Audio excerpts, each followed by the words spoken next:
All right, good afternoon, folks. Not really doing much. It's Sunday. I have worked crazy for a couple months straight. I've actually been kind of a bum this weekend, but kind of want to show you what I've picked up at the auction and eBay. eBay, I was looking for a Setmaster for my dial bore gauge, and I came across this. Boyce Manufacturing. I'm not sure how old it is, but it seemed like it's in good shape. It's good heavy duty. I mean, this thing is got some gravity to it. So I'll be able to set my dial bore gauge a lot easier than doing the micrometer. Although you can do it with a micrometer, it will be easier with this. My gauge blocks are not in here, I don't think. But you basically stack up gauge blocks in here. Let's just kind of use these as an example. You stack up gauge blocks in here, you set, use the gauge blocks you need to set this tool, then you're able to set your dial bore gauge to it. 85 bucks.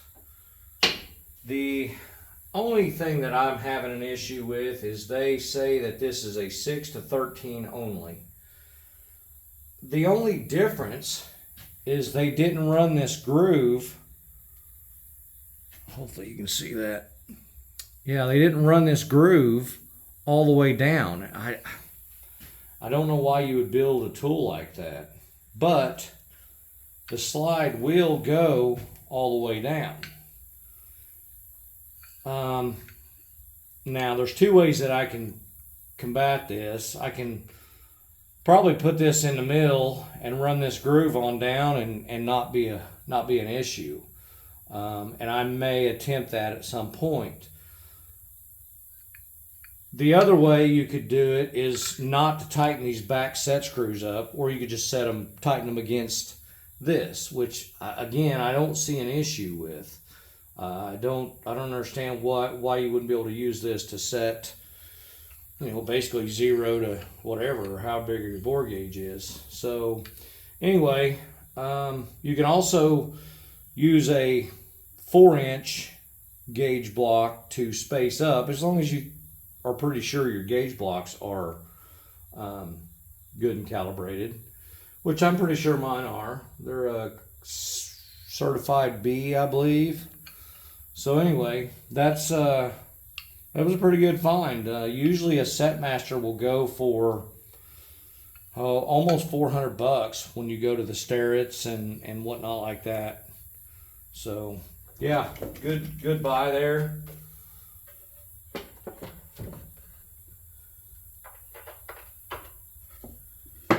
Okay, the other purchase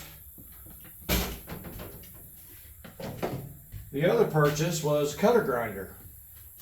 Let me see if I can get you. Yeah, we'll get you in a little closer. So, although I do my own tool bit grinding, let's take you out right here. Although I do my own tool bit grinding, having a cutter grinder and ability to do end mill sharpening, as well as drill bit and all that, will be a game changer. I mean, it really will. It's yeah, we've got, some of us have calibrated eyes and have gotten good at hand grinding cutter bits, but this ought to make things a lot easier. I've already picked up a couple of cup wheels. The one on here actually isn't good for high-speed steel. I don't know what that's for. I'm assuming maybe, I haven't tried it on carbide yet, but I picked up a couple cup wheels. I've got a couple more coming. And I'll keep looking for some and get figured out what's best for what. But I picked this thing up at an auction, local auction to me, over here in Fordland for $110. And I think there was two of us that knew what it was, because he wanted it pretty bad as well.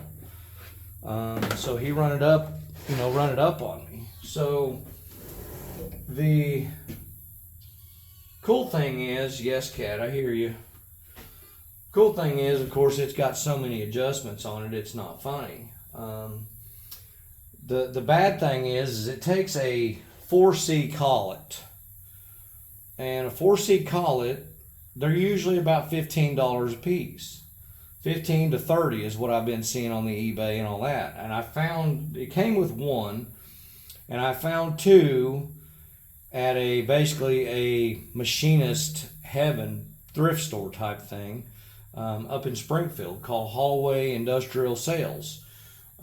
He has bought all kinds of tooling and machines and pieces, materials. He's bought everything. He sells them, he sells them on eBay and stuff, and some of us get to go in there and pick through stuff. So yeah, the 4C collets are not easy to find, and it's not going to be that easy to convert to 5C. What I may end up doing is just buying another multi-position tool head or tool bit holder for it to do what I need to do. Now I could also put a vise on it and go that way. That wouldn't hurt. You won't be able to know your angles, but you would, calibrate an eye or use a square or whatever to set your angles. So yeah, it does a pretty good job. For 110 bucks, I'm pretty happy.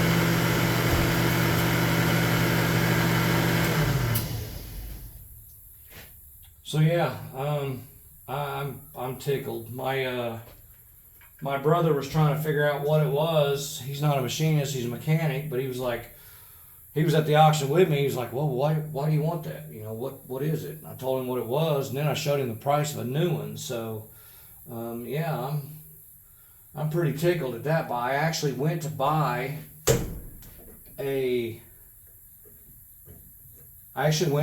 enclosed trailer for my business, for my traveling mobile machine business, and it went a little higher than I wanted to pay because, those things are not cheap.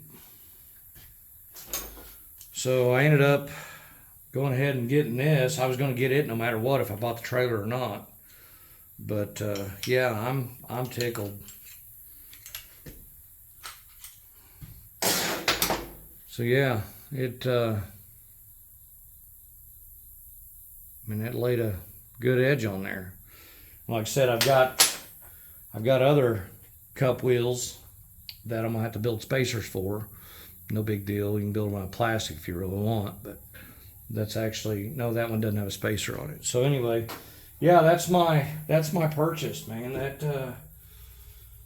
That's gonna be a game changer. I've got lots of carbide. Of course, I do have a carbide stone on my grinder that's for carbide anyway, and I sharpen carbide all the time. But yeah, this thing is going to be able to get me dialed in really well, especially for trying to sharpen your thread cutters, your single point thread cutters. Yeah, I can do a fairly good job, and that one's actually pretty square. And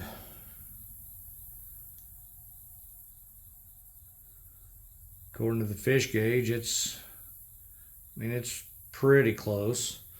But with a machine like this, you'd be able to get those things, almost exact. So yeah, hey, good buy for me. It's adjustable this way, up and down. It's adjustable in and out. The bed has T-slots so that I can lock down, some other vise type of vise tool. Not sure how I would lock my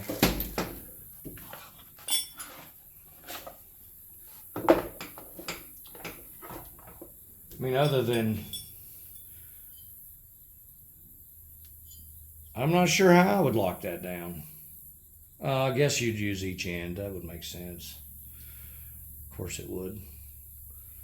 Yeah, use each end with lockdown kit, and yeah, it would do the job as well. So I'm pretty tickled. Wasn't expecting something like that to be there, but you never know with an option. So hey guys, have a good weekend, or rest of your weekend. Appreciate you watching. Try to do a video this week, get something done. I do have more machining on those gear cases, but that's repetitive. I do have to drive some cam bearings in an LS motor, so I may shoot some video of that. Of course, we all probably seen that. So anyway, this also comes with a guard. I know some people will ask about that or throw a fit about a guard not being in there, and that's where it goes right there. But I took the guard out of it so I could change the stone, and then I realized those stones needed shims in them. So anyway, thanks for watching, guys. Have a good rest of your weekend. Try to catch you next week.